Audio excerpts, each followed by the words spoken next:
LUMS university میں کاکڑ کا دورہ۔ لمز یونیورسٹی کے بدتمیز طلباء کا کاکڑ کے شان میں گستاخی، سوالات و جوابات کا تند و تیز سلسلہ۔ لمز یونیورسٹی کی تاریخی حیثیت کیا ہے؟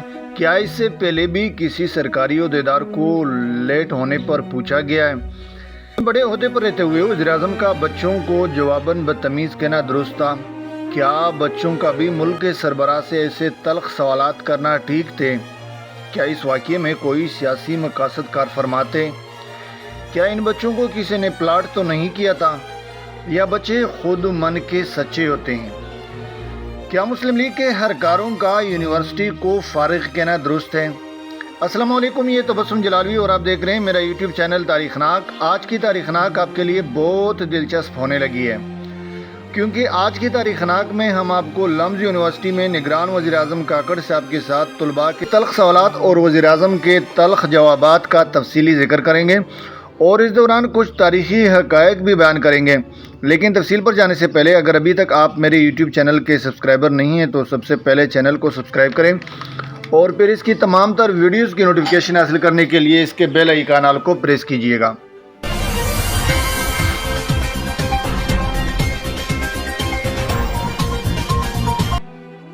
سب سے پہلے ہم آپ کو بتانے لگے ہیں کہ لمز یونیورسٹی میں بچوں نے کون کون سے سوالات کیے تھے اور وزیراعظم موصوف نے کیا جوابات دیے تھے۔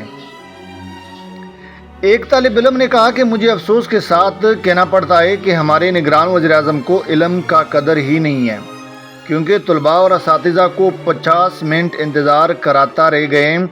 وزیراعظم نے جواباً کہا کہ تم مایوس نہ ہو، صرف سوچ مثبت رکھا کرو۔ مجھے کابینہ میں میٹنگ کی وجہ سے تاخیر ہو گئی تھی۔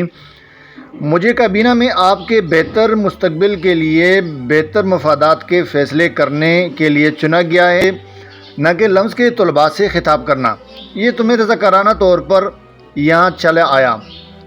ایک دوسرے طالبہ نے پوچھا کہ آئین کے مطابق نگران حکومت کی ذمہ داری ہوتی ہے کہ وہ مینڈیٹ کے مطابق 90 روز میں انتخابات کی پابند ہوا کرتی ہے، لیکن لگتا ہے کہ نگران حکومت اپنی آئینی ذمہ داری پوری نہیں کر پا رہی ہے، جس پر وزیراعظم نے کہا کہ یہ نگران حکومت کی ذمہ داری نہیں ہوتی، بلکہ آپ کے علم میں اضافے کے لیے بتاؤں کہ یہ الیکشن کمیشن کی ذمہ داری ہوتی ہے۔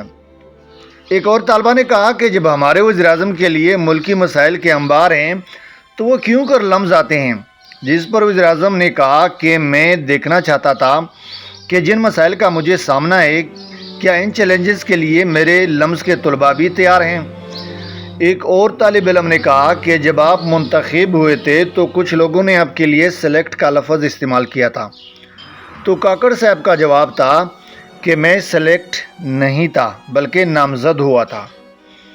افغانیوں کی واپسی کے بارے میں سوال پر اس کے جواب میں اس نے کہا تھا، جس کا جواب ہر ایک کو لگتا ہے کہ یہ بالکل تسلی بخش تھا، اور بذات خود مجھے بھی تسلی ہوئی ہے، اور وہ یہ تھا کہ جب اس سے پوچھا گیا کہ افغانیوں کے ساتھ واپسی یہ ان کے ساتھ ظلم ہے، تو انہوں نے کہا کہ یہ ہرگز ہم ظلم نہیں کر رہے، اور ہرگز ہم ان افغانیوں کو واپس نہیں بھیج رہے ہیں جن کی کوئی شناخت ہے۔ یہ تو ہم ان افغانیوں کو واپس بھیجنا چاہ رہے ہیں جو کہ غیر قانونی طریقے سے، بغیر کسی ثبوت کے، بغیر کسی شناخت کے، بغیر کسی پاسپورٹ یا ویزے کے کسی بارڈر کو خفیہ طریقے سے کراس کر کے آئے ہوئے ہیں۔ سننے میں آیا ہے کہ وزیراعظم موصوف نے لمز کے طلباء کو بدتمیز کہا، جو کہ اس کے شایان شان نہیں۔ سوال تو کیے جاتے ہیں لیکن جوابات گستاخی سے دینے کی بجائے تحمل سے دیتے تو عزت میں 4 چاند لگتی، لیکن آگے بھی تو کاکڑ تھے۔ کیا اس سے پہلے اور بھی تاخیر پر سزا بھگت چکے ہیں؟ جی ہاں، ارشاد احمد عارف صاحب ایک تجزیہ نگار نے تاریخی واقعے کو کوٹ کیا ہے۔ انہوں نے کہا کہ قائد اعظم محمد علی جناح اسٹیٹ بینک کے افتتاحی تقریب میں تشریف لائے تھے، جس پر انہوں نے کہا کہ پروگرام میں اضافی خالی کرسیوں کو ہٹا دی جائے اور مقررہ وقت پر نہ آنے والوں کو تقریب کے آخر تک کھڑے ہو کر تقریب کو سننا پڑے گا، جس کے نتیجے میں ملک کے سابق اور سب سے پہلے وزیر اعظم لیاقت علی خان، دیگر وزراء اور بہت سے سرکاری افسران شامل تھے، جو کہ پروگرام کے آخر تک کھڑے رہ کر اس پروگرام کو سن چکے تھے۔ لیکن اس وقت تو لیاقت علی خان سمیت کسی بھی عہدیدار نے یہ گلہ نہیں کیا تھا کہ ہمارے ساتھ مرشد ظلم ہوا ہے۔ اب آتے ہیں لمز جن کے طلباء کو کاکڑ صاحب نے بدتمیز کہا، اس کی تاریخ کے بارے میں وہ تاریخ آپ کے سامنے رکھتے ہیں کہ کیا واقعی لمز بدتمیز طلباء ہی پیدا کرتا ہے؟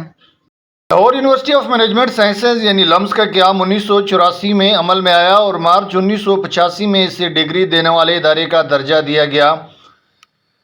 اس ادارے کے قیام کے لیے ملک کے ممتاز سرکاری اور نجی کارپوریشنز نے مالی معاونت فراہم کی تھی، جس کا مقصد ایک ایسے ادارے کا قیام عمل میں لانا تھا جہاں ایسی اعلیٰ اور معیاری تعلیم دی جائے جس کا موازنہ دنیا کے صف اول کے تعلیمی اداروں سے کیا جا سکے۔ اس ادارے کے چارٹر کے تحت صدر پاکستان اس کے چانسلرز ہیں۔ چارٹر کے تحت اس ادارے ایک بورڈ آف ٹرسٹیز ہے جو اس ادارے کی پالیسی سازی کرتا ہے، جس میں ملک کے نامور کاروباری شخصیات، اساتذہ اور حکومت کے نمائندے شامل ہوتے ہیں۔ اس ادارے کا بورڈ آف گورنر ادارے کے لیے ضروری فنڈز اکٹھا کرتے ہیں۔ بورڈ کے کئی اراکین کاروباری طبقے سے تعلق رکھتے ہیں، جو یونیورسٹیز اور انڈسٹری کے درمیان ایک اہم تعلق ہے۔ 1986 میں لمز نے اپنے بزنس اسکول کا آغاز کیا تھا، جس میں عالمی معیار کا MBA پروگرام بھی شامل تھا۔ ابھی حال ہی میں اس اسکول کا نام سلیمان داؤد اسکول آف بزنس رکھ دیا گیا ہے۔ 1994 میں لمز نے معاشیات اور کمپیوٹر سائنسز میں BSc آنرز کی کلاسز شروع کی، جبکہ 1996 میں پہلا undergraduate program school of arts and sciences کے قیام کے بعد شروع کیا گیا۔ بعد ازاں معاشیات، کمپیوٹر سائنسز اور کمپیوٹر انجینئرنگ کے شعبوں میں ماسٹرز پروگرام شروع کر دیا گیا۔ 2002 میں BA/LLB کا 5 سالہ پروگرام بھی شروع کیا گیا، جبکہ اسی دوران حساب، کمپیوٹر سائنسز، کمپیوٹر انجینئرنگ میں ڈاکٹریٹ پروگرامز بھی شروع کیے گئے۔ اس وقت لمز میں 3 اسکول کام کر رہے ہیں۔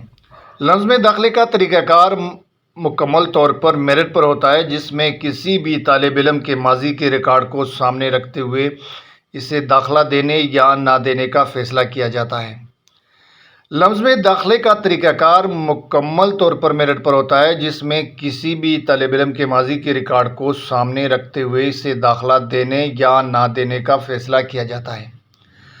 سلیمان داؤد اسکول آف بزنس، جس میں PhD مینجمنٹ، MBA اور ایگزیکٹو MBA اور BSc آنرز کی تدریس ہوتی ہے۔ School of humanities, sciences and law, جس میں سیاست، معاشیات، سماجیات کے علاوہ قانون کی تعلیم دی جاتی ہے۔ School of sciences and engineering, جس میں PhD computer sciences, computer engineering, حسابیات، کیمیا، حیاتیات، طبیعیات اور الیکٹریکل انجینئرنگ کی بھی تعلیم دی جاتی ہے۔ لمز کا کیمپس تقریباً 100 ایکڑ پر پھیلا ہوا ہے، جہاں لائبریری، کلاس رومز اور لیبارٹریز کے علاوہ طلباء اور طالبات کے لیے ہاسٹل بھی موجود ہے، جبکہ ایک جدید اسپورٹس کمپلیکس بھی ہے جہاں کئی کھیلوں کے میدان اور کورٹس ہیں۔ اس ادارے میں اس وقت 180 اساتذہ مختلف شعبوں میں اپنے فرائض سر انجام دے رہے ہیں اور یہاں سے اب تک 5200 طلباء مختلف شعبوں میں فارغ تحصیل ہو چکے ہیں۔ لمز میں داخلے کا طریقہ کار مکمل طور پر میرٹ پر ہوتا ہے، جس میں کسی بھی طالب علم کے ماضی کے ریکارڈ کو سامنے رکھتے ہوئے اس سے داخلہ دینے یا نہ دینے کا فیصلہ کیا جاتا ہے۔ لمز میں اوسطاً کسی بھی پروگرام کی فیس سالانہ 3.5 سے 4 لاکھ روپے تک ہے، جو کسی بھی عام طالب علم کے لیے بہت زیادہ ہے۔ اسی بات کو مد نظر رکھتے ہوئے اسکالرشپس کا بھی انتظام کیا گیا ہے، جو میرٹ اور ضرورت کی بنیاد پر دی جاتی ہے۔ اس وقت بھی لمز میں زیر تعلیم 2700 سے زائد طلباء میں سے 800 طلباء مکمل یا آدھی اسکالرشپ پر تعلیم حاصل کر رہے ہیں۔ حالانکہ اتنے اعلیٰ پائے کے طلباء گستاخ کیسے ہو سکتے ہیں، لیکن آئینہ دکھایا تو وہ برا مان گئے کہ مصداق کاکڑ صاحب کو اپنے شان میں گستاخی لگ گئی تھی، جس پر انہوں نے بچوں کو گستاخ اور بدتمیز کہہ دیا۔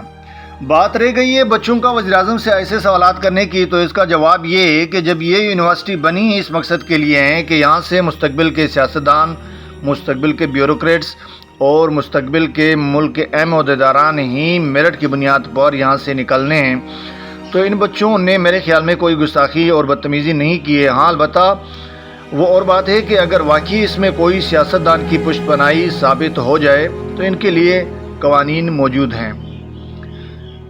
کیا وزیر اعظم کو تحمل کا مظاہرہ نہیں کرنا چاہیے؟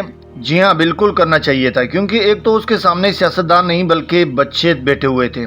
دوسرا یہ کہ اگر یہ بچوں سے خوش اخلاقی سے پیش آتے تو بچوں کی نظر میں اس کے قد کاٹ میں اضافہ ہوتا اور بچوں میں کاکڑ صاحب کا امیج بہتر جاتا۔